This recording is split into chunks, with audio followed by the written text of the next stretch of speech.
All right, we are discussing Elizabeth Cady Stanton, and the excerpt of hers that we read for class is from a longer work called Address to the New York State Legislature.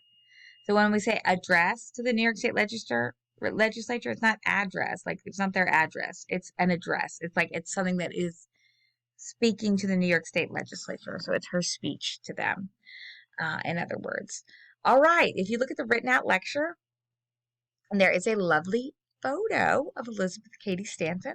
So again, you can see what she looked like, how she dressed, what she wore, what she did, how she wore her hair. Well, not what she did, but what she did with her hair, jewelry, etc. She's even got a little, like a headpiece on, so that's kind of interesting too. So you'll want to check out that photo. There are some web links in the lecture too, the written out one. There's one from the National Park Service, because the Seneca Falls is a women's rights park that's got information on people like Elizabeth Cady Stanton and the person that she wrote many, many things with, Susan B. Anthony.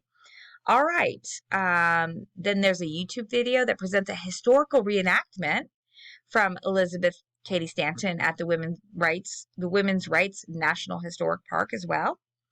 The following YouTube clip presents a documentary on, or not the following, but there's one that's right after that one that is a documentary on Elizabeth Cady Stanton and the women's suffrage movement. And when we say women's suffrage, we mean the movement to obtain the right to vote for women, so that all women can vote in elections.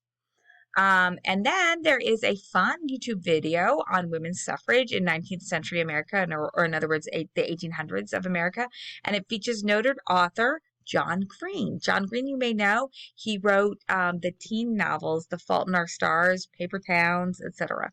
All right, so Elizabeth Cady Stanton, she is an American, and she lived in the 1800s. Oh, she was born in 1815, but she actually died in 1902. So she lived the longest of all of our writers so far. She lived to 87 years of age, and she actually was born in the 1800s, but then died in the very early 1900s.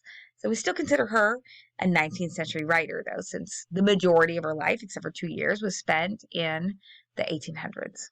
She was the 8th of 11 children, so again, those really big families. Only 5 of whom, though, survived into adulthood. As I said, many children died before they ever became adults back then, because we just did not have the medical care that we have now and the medical understanding of the body and diseases. And we don't have the medicines that we have now or the vaccines. We don't have even proper health and nutrition care. All right, so she grew up in Johnstown, New York. Her father was a lawyer, a judge, and a representative to Congress. So Elizabeth was intensely immersed in legal study and the rhetoric of debate, or the skill of crafting an argument. This early education propelled Elizabeth into the work that occupied the rest of her life: law and the legal rights of the oppressed. Elizabeth had a formal education and enjoyed competing with boys in co-educational classes. Elizabeth married Henry Stanton, a journalist and later a lawyer. She refused to include the word obey in her marriage vows. She was very much a feminist. She stuck up for herself. We don't hear people doing things like that really till like the 1900s on a large scale. So she was like, nope, I'm not going to honor and obey you, my husband. I'm not going to obey you. Got my own conscience. So that's pretty neat. And she was in co-educational classes with boys and competed with them.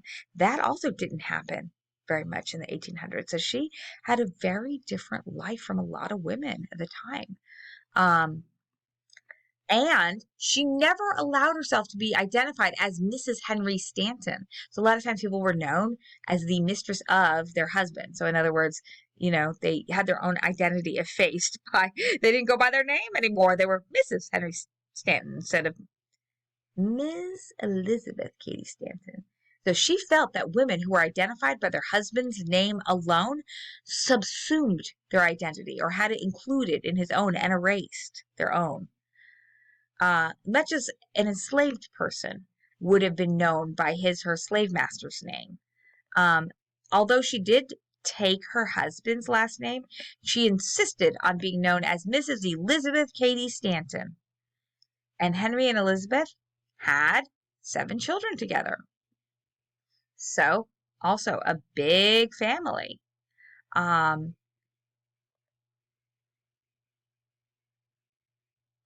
So during their honeymoon, Elizabeth and Henry attended, or at least tried to attend, the International Anti-Slavery Convention in London in 1840. So she and her husband were on the same page. They're both abolitionists. There she met Lucretia Mott.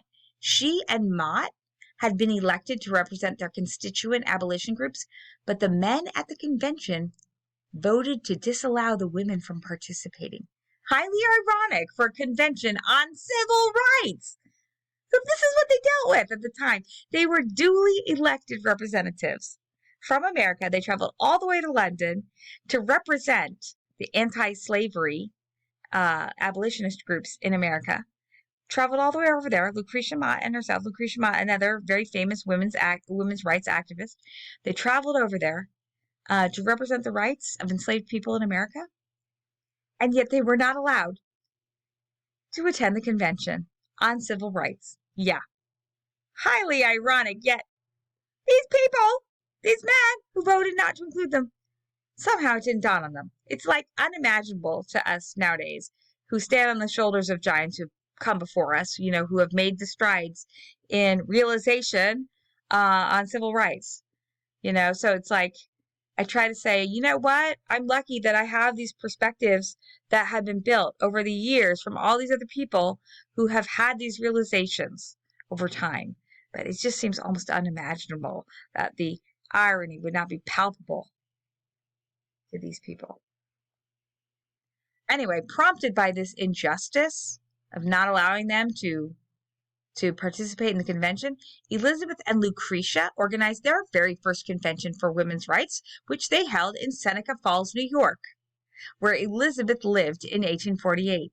Elizabeth wrote and read at the convention the Declaration of Sentiments, which she modeled on the Declaration of Independence. Remember, Thomas Jefferson wrote that? Well, she wrote her own declaration. It reminds me of the line in Hamilton, if you're familiar with that play, where Hamilton's sister-in-law, Angelica, she's singing about Thomas Jefferson, saying, next time I hope you include women's rights in the sequel to the Declaration of Independence. And guess what?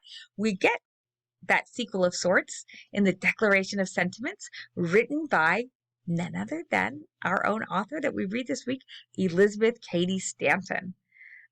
And she addresses those places where it says all men are created equal in the Declaration of Independence, and she writes for the rights of women to be included. She included women in all the assertions of human rights, the ones where the Declaration of Independence left them out.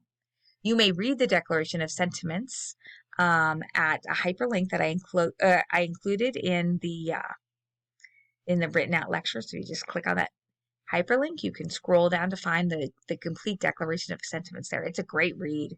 It's very well written and makes plain how the Declaration of Independence leaves out so many rights for women, and it also, of course, leaves rights out for African Americans. All right, Elizabeth fought for civil rights for women and for African Americans the rest of her life. She met Susan B. Anthony, as I told you, another really famous women's rights activist. So famous that I don't know if you recall the Susan B. Anthony coin. That was the dollar coin, and it has her picture on it, Susan B. Anthony's, because she was such a fomenter and advocate for women's rights. And she did it along with Elizabeth Cady Stanton. Those two were quite the inseparable pair. They composed numerous essays together and speeches that advocated for women's rights. Elizabeth often published her articles under the pseudonym Sunflower. Elizabeth used speech tours around the country to finance the education of her own children. So she went and she spoke and she earned money from it, and then she used that to pay for the education of her children. Kind of neat. Always a mom thinking, how are we going to pay for these things? How can I make the most of what I have, of my talents. Elizabeth and Susan together formed the National Women's Suffrage Association, of which Elizabeth served as president for 21 years.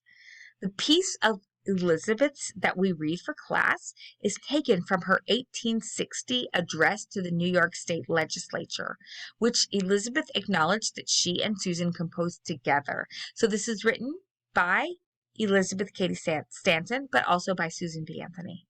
In the piece, as in other arguments of theirs, Elizabeth and Susan argue for women's rights by comparing the rights of women to the rights of enslaved people. So it's kind of an interesting comparison because we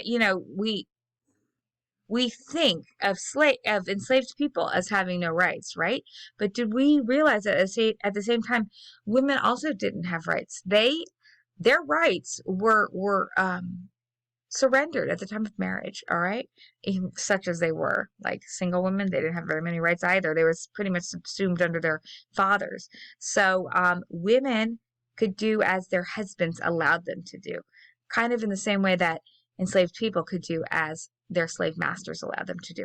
Of course, most wives were treated better than enslaved people, but women could be beaten just as enslaved people could be too, and they could have their children taken away from them. For example, if a man divorced them, the man could take away the children and just keep them and never let the women see them again.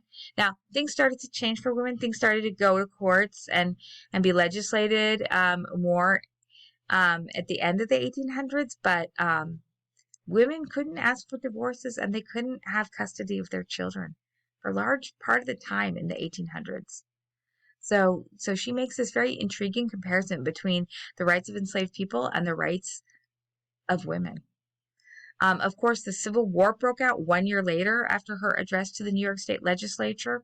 Interestingly, Elizabeth opposed the passage of the 14th and 15th Amendments, which gave citizenship and voting rights to Black men, because those amendments, she felt, should have contained the same provisions for women.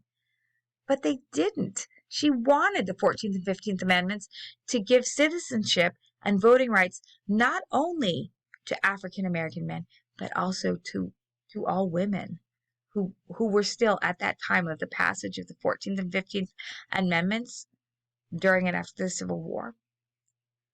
They did not contain rights for women to vote or rights for women even to be considered citizens of the United States, either white or Black women.